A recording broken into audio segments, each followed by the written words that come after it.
Penolakan bernuansa SARA terhadap pasangan gubernur terpilih Maluku Utara Shirley Coanda Sarbinsahe kembali terjadi.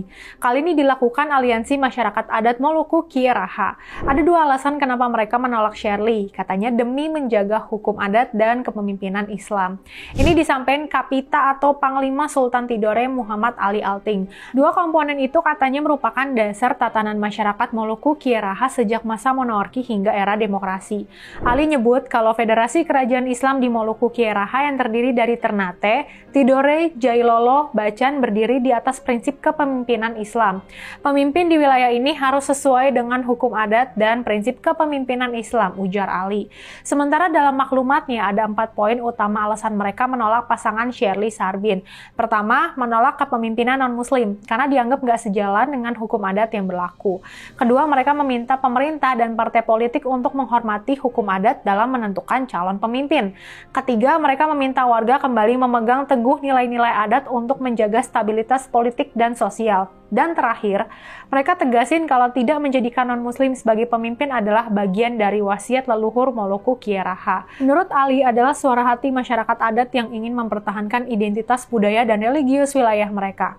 Maklumat itu rencananya bakal dikirim ke Presiden Prabowo Subianto, Menko Polhukam Budi Gunawan, dan pimpinan DPR MPR RI. Di alam demokrasi, penolakan berdasarkan SARA sangat nggak pantas dilakukan.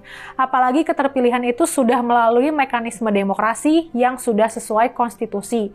Penolakan berdasarkan SARA hanya akan memecah belah bangsa ini. Kemenangan pasangan Shirley Sarbin memang di luar perkiraan sebagian warga Malut. Ini karena Shirley double minority. Shirley seorang non-muslim, juga berasal dari etnis Tionghoa. Sementara penduduk Provinsi Maluku Utara 75% adalah beragama Islam. Menjelang pemilihan, identitas Shirley sebagai perempuan, minoritas agama, dan etnis jadi bahan cibiran di media sosial. Di satu sisi, masyarakat Malut sangat memegang nilai-nilai adat dan agama. Tapi semua itu tidak menghalangi kemenangan pasangan Shirley Sarbin. Yang fenomenal, kemenangan mereka diperoleh dengan beda suara yang sangat jauh. Shirley Sarbin memperoleh suara 51%, sementara pesaing terdekatnya hanya memperoleh suara 25%. Secara demografi, Shirley Sarbin juga memperoleh kemenangan yang sangat telak. Mereka memenangkan 8 dari 10 kabupaten kota yang ada di Provinsi Malut. Dengan kemenangan telak itu, mengada-ngada lah kalau sebagian masyarakat muslim di sana terus melakukan penolakan. Apalagi dengan alasan SARA. Ini tentu akan menjadi tugas berat Shirley Sarbin. Bagaimana dia harus mengedukasi warganya untuk menerima keberagaman masyarakat Malut. Di samping tugas berat mereka mewujudkan janji-janji kampanye, mewujudkan kesejahteraan bagi masyarakat Malut.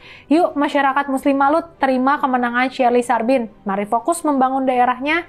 Keberagaman adalah keniscayaan Indonesia.